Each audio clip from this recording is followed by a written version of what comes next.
Bata pa lamang kami ni Bongbong. Alam na ng buong pamilya ang problema sa kanya.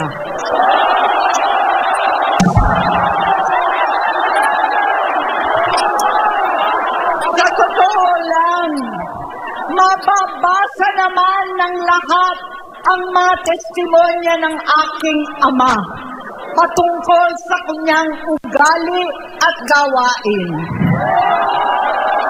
Noon, dahil may tatay pa kami, hindi ko pa siya responsibilidad. Noong tumatanda, ay mas naging nakakabahala. Batid ko na nagda-drug siya.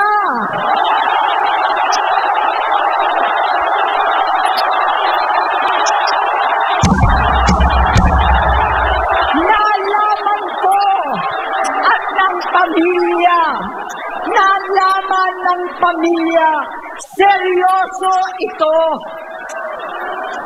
Minsan, kami ng Presidential Guard at Metro Gompa ang naglilinis tuwing nagpa-party po sila.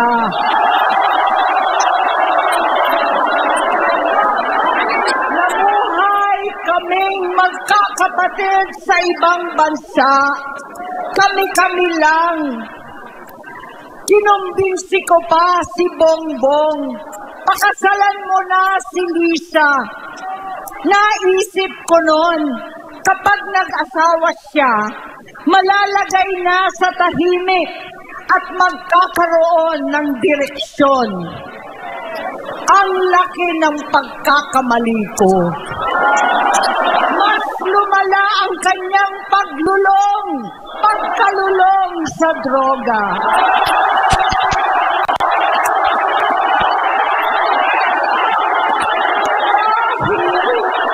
Parehas pala siyang mag-asawa.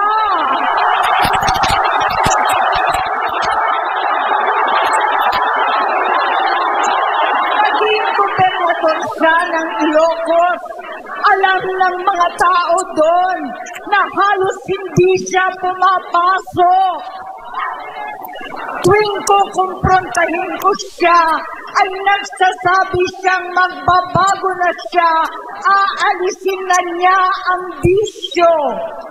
Hanggang sa may nagsumbong na naman sa akin na sa paggising pa lang sa umaga, kasabay ng almusal, marijuana pala.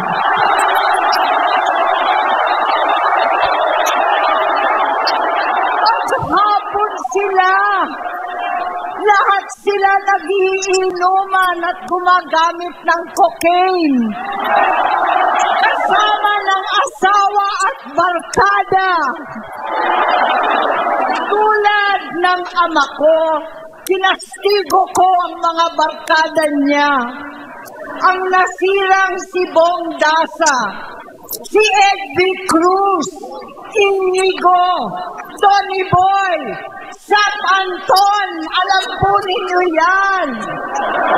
Paano nagre-resign na sa takot ang mga pulis nila at staff dahil sa lumalalang bisyo.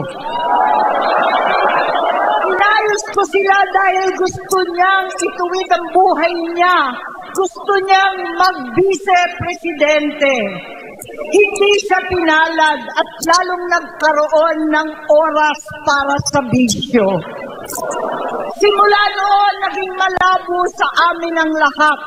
Kaysa mag-away, bigla na lamang lumayo ang loob namin sa isa't isa.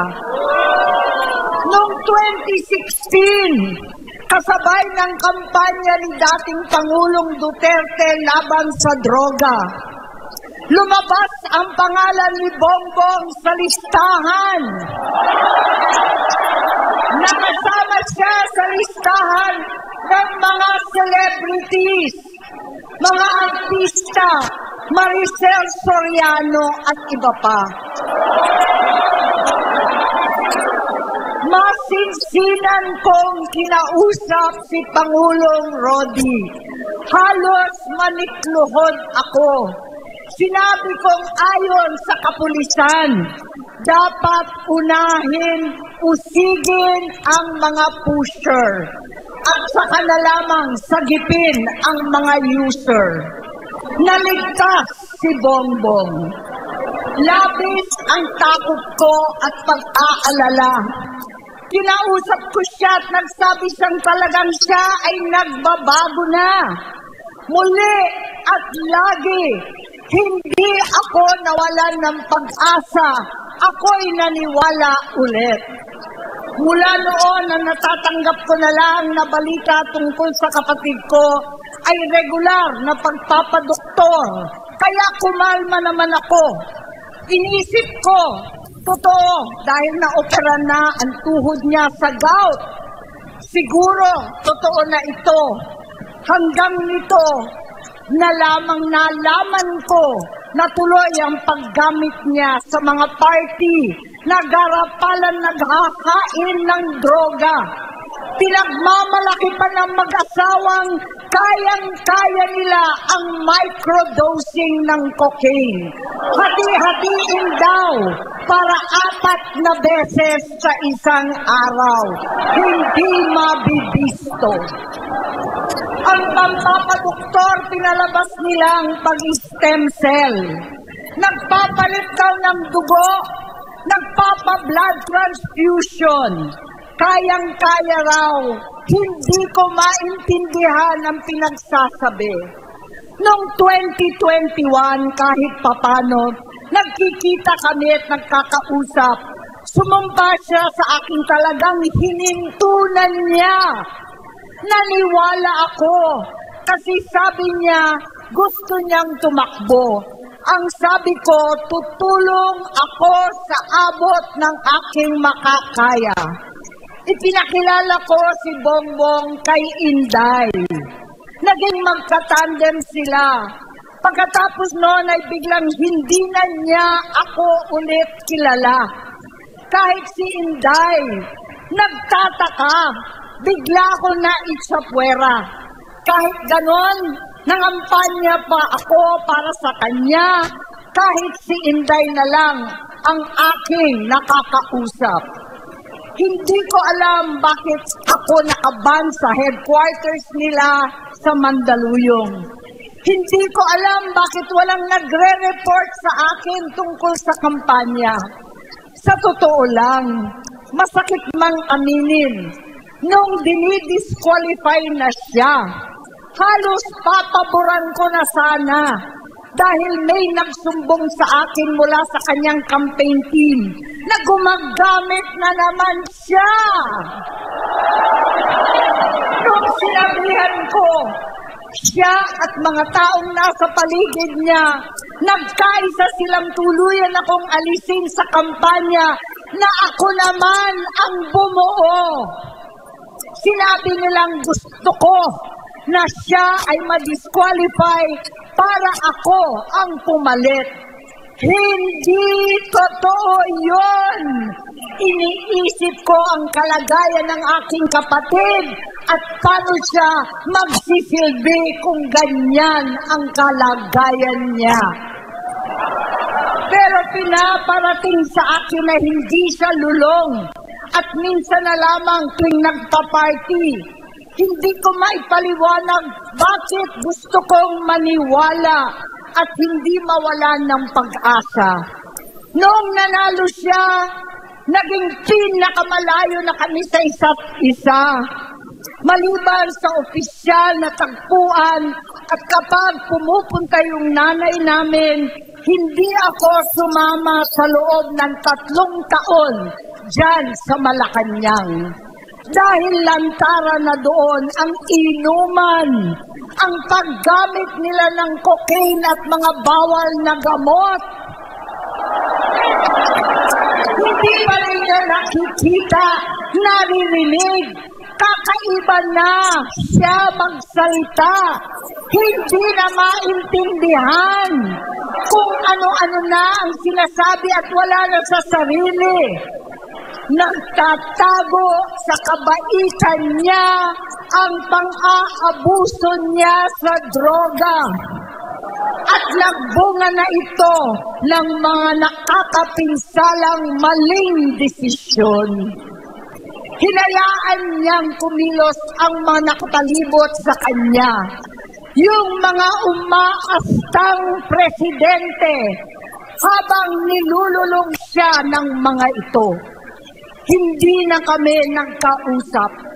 Sa harap ng publiko, pinipilit kong magmukha kaming maayos. Pero wala na kaming koneksyon. Hindi ko hinihiling na maunawaan ninyo ako, lahat kayo. Sa palagay ko, ang makakaunawa lamang sa akin ay ang mga pamilyang may pinagdaanan sa adiksyon, sa inom, sa sugal, sa alak, sa bisyo, higit sa lahat, sa droga. Pagka hindi ko siya nakakasama, buong aking loob na ipasok sa institusyon, ipagamot, iparehab ko na yan. Pero tuwing maghaharap kami noon, hindi kaya ng aking kalooban na gawin yon. Tuwing magsasabi siya sa akin na magbabago na siya, hindi ko siya kayang tiisin. Hindi ko kayang ipagkait sa kanyang pagkakataon at pagbabakasakali. Umaasa ako at laging nananalangin na sana, oo nga, nagbago na siya.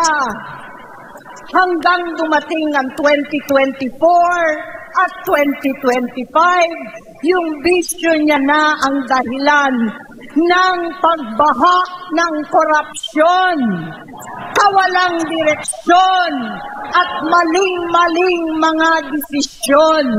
Walang accountability, wala nang hustisya.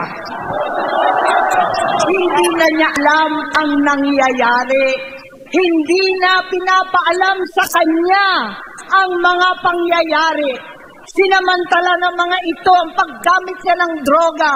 Kinangkam na nila ang kaban ng bayan habang ang mga dating tumatawag sa amin ng magnanakaw ay nakakita ng pagkakataon sirain ang lahat.